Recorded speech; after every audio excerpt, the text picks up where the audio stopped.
All right, guys, doing some work to the D14 today. So I put a new condenser in it, and if you guys don't remember the other videos of how it ran, but this is with the new condenser, how it sounds.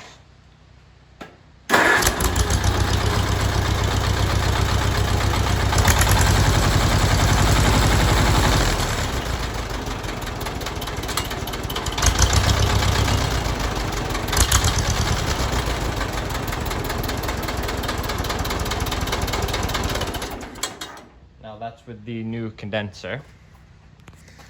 But, so, I'm by no means a mechanic. I mean, I can turn wrenches, I know enough to get myself in trouble. But, like when it comes down to the distributor and all this stuff and carburetors, I am not the greatest at doing that stuff. Like, I can do it, but it's either gonna run, it's most likely just gonna run like shit. It's not gonna run better. I can't do adjustments like that. That's usually just, I don't know.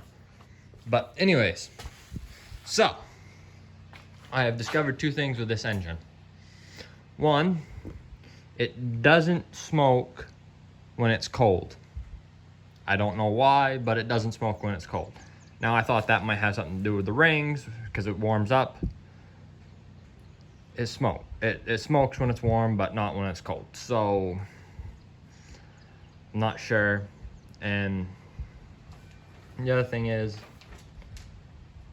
not quite, what was I, but, I'm trying to think what else I was gonna say. But I got the points for it. I'm gonna put those in at some point. Whether it's gonna be today or not, I don't know. But yeah, I figured I'd show you guys that. Some of you might know what I might be able to, and tell you about that. But also another thing I'd like to do, and I figure, so now I want to make it so I have up pressure and down pressure, because only with this one valve right now,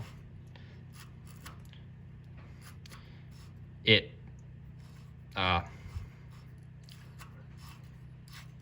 only have up pressure, and I'd like to have up pressure and down pressure, but I'm still trying to figure out the way to do it. I have asked on a couple Facebook pages how I'd go about it, and I got to get a diverter valve and all this and that, but I figured I'd ask some other guys. I know Timothy Flugel. Is it Flugel or Flugel? I'm not sure, but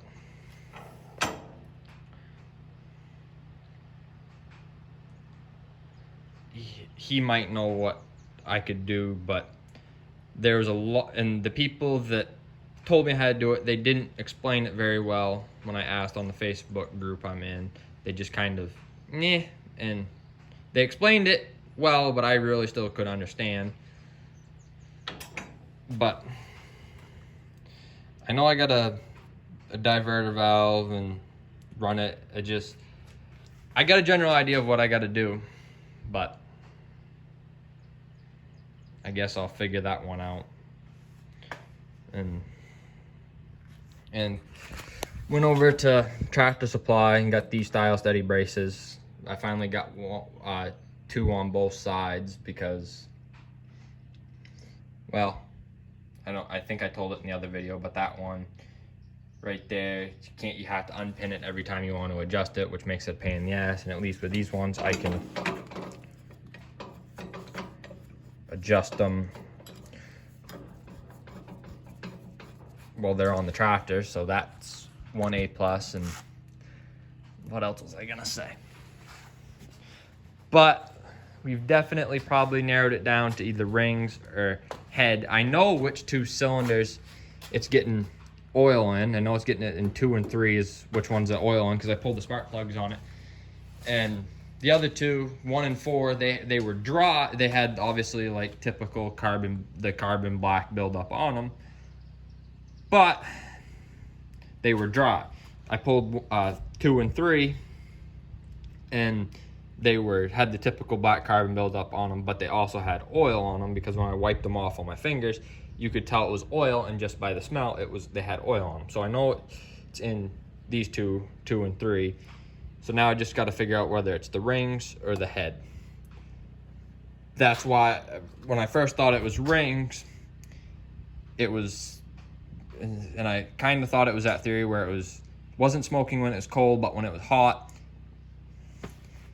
it was smoking. But then I got talking with some people, and we might, and they said if it's coming out the rings, I'll have fumes or smoke coming out the oil breather here in the valve cover or my dipstick. I don't have any fumes or smoke, whatever you want to call it, coming out the dipstick, but me and my dad discovered that we do have some coming out of the breather. Whether that's just, but we also kind of got down to it as this is a 1957 tractor. I'm the third owner of it because the guy before me was the second owner and he owned it for 30 years. And then, so who knows how, obviously this engine probably hasn't had a full tear down rebuild since 57 or in the last who knows how many years. But obviously it probably needs a full engine rebuild and not just, I mean, I could probably get away with rings, pistons, and new sleeves and be done and over with it, but I mean, who knows? And then we're still trying to figure out what these rims are off. My dad thinks they're off a combine just because apparently he seems to think those are off a combine, because a lot of people do these with these tractors. They just put combine rims on them. But I know they're not off a combine just because, one, there ain't many combines in this area and nobody would special order combine rims for this tractor just so they could put them on to replace the spin outs. And also, I mean, I'm not an expert on combines or anything, but last time I checked, you wouldn't put adjustable centers and rims on a combine. You'd put ones that are just where the centers are welded directly to the rim. But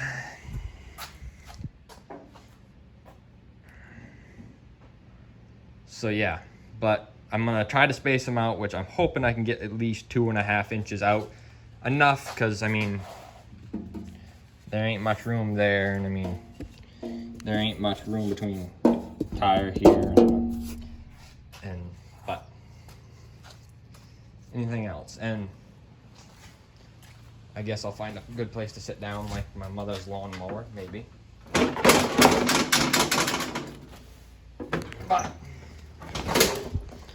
But I figure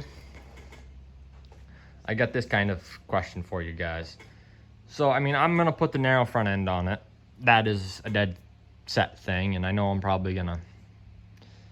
But there's just kind of a debate whether I'm going to take the wide front end off it or not. And the reason I say that is because I have a loader that would probably bolt right up to this tractor that's sitting down in the woods over to my dad's. So it's just kind of been a big debate of whether or not I want to take the wide front end off and put the narrow front end on, or put the loader on, leave the wide front end on. But I'm also thinking about doing both, put the narrow front end on it and put the loader on it, because it's not necessarily that I got to use it for any heavy lifting, because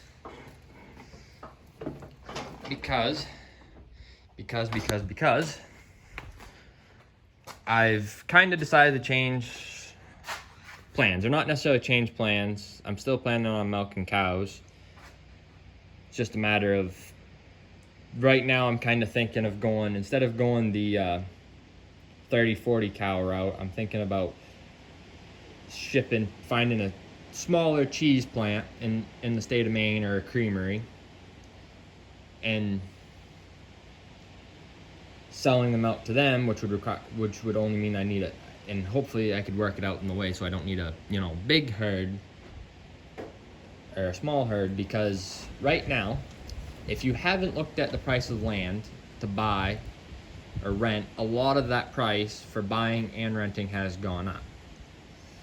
Now, that's why I was thinking this route, and I'll be right back in just a second, guys. This video is getting 10 minutes long.